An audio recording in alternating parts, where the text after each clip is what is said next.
Alright, welcome back to SouFLoTV again, everybody. It's your host, The Most, and I am here sitting here cleaning out my computer, and I came across these pictures of Prekeh. Prekeh is a Jamaican youth, above all things. Now, the same thing that went down the other day with Duppy Film and whoever else out there, I tend to be able to subtract what these people have done, how they turned out, and all that. I'm able to subtract that and just look at them as a human.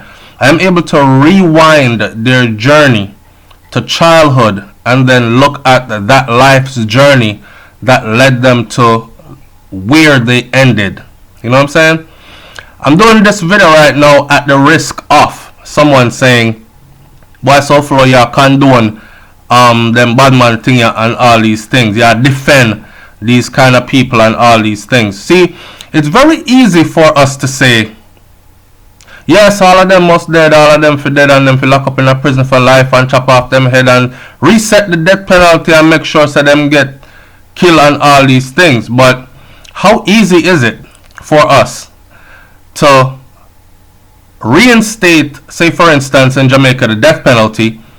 How comfortable would majority of you feel knowing that the death penalty is reinstated, but it is governed by a corrupted system led by corrupted people?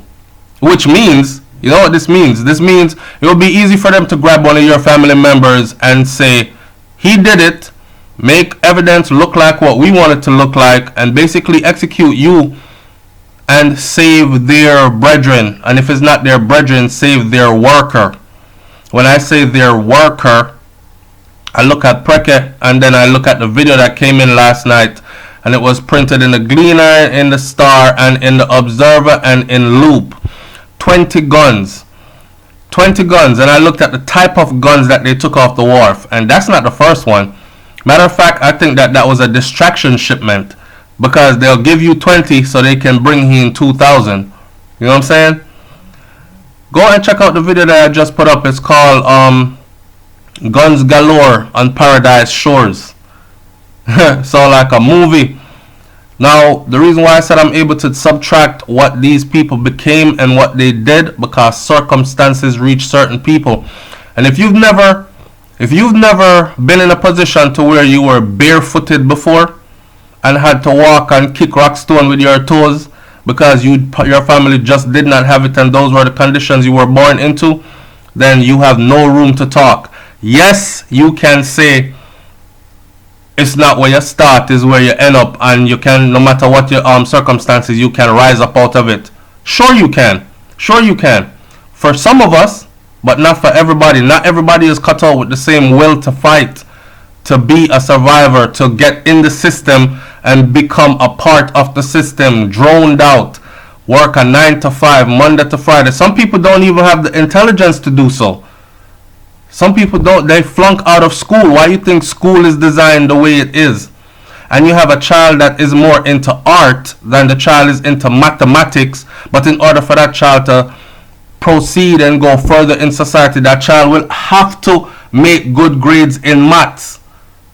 But that doesn't take away from the child's ability to be a good artist. And the system dash him away and say he's a failure.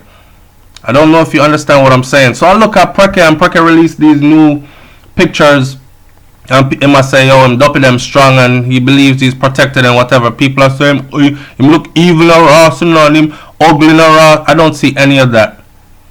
I see my brother going through a struggle in his life, and he's human.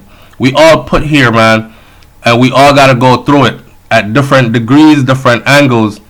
I look at Prekeh. Prekeh don't look ugly to me.